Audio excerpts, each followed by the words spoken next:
Assalamualaikum warahmatullahi wabarakatuh. Kami dari kelompok 6 akan mempresentasikan materi tentang analisa kelayakan bisnis yang beranggotakan Devia Safa Salsabila dengan NPM 2010104142 dan Diva Ayu Nidya Saputri dengan NPM 2010104028. Analisa kelayakan bisnis. Studi kelayakan bisnis adalah suatu kegiatan identifikasi dan merencanakan serta memperdalam seluruh aktivitas berupa keputusan penentuan layak atau tidaknya suatu usaha tersebut dijalankan. Kegiatan identifikasi yaitu sebelum menerapkan usaha perlu mengetahui dan dijabarkan terlebih dahulu ciri-ciri, model, kebutuhan, dan keinginan usahawan yang nantinya akan membentuk pola usaha. Direncanakan dan diperdalam yaitu dilakukan analisa secara sungguh-sungguh dengan sumber pendukung yang dapat diukur dan dihitung. Dengan mengukur dan menghitung rencana usaha, maka dapat diperoleh hasil yang maksimal dari analisa tersebut.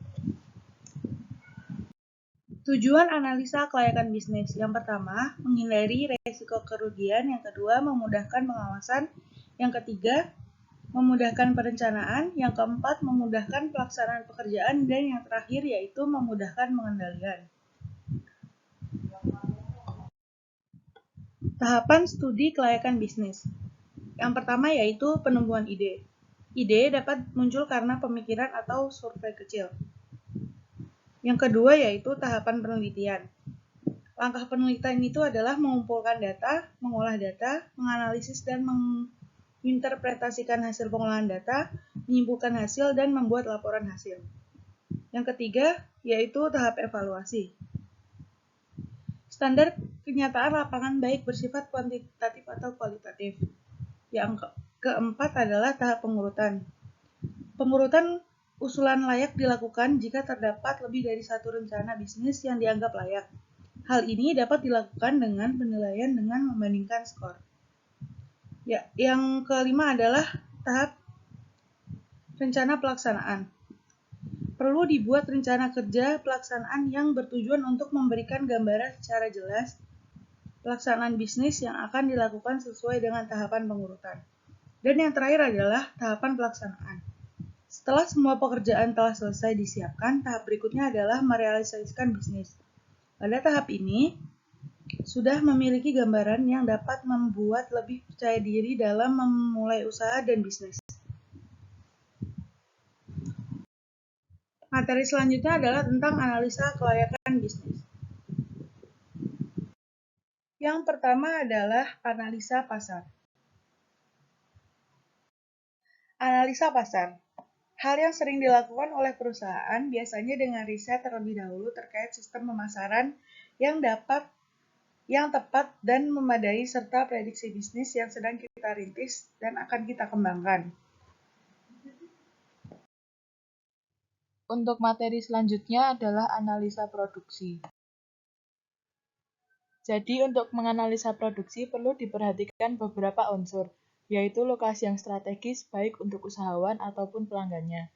Kedekatan dengan pemasok, konsumen, sumber bahan baku juga akan membantu proses produksi. Selanjutnya adalah materi mengenai analisa manajerial.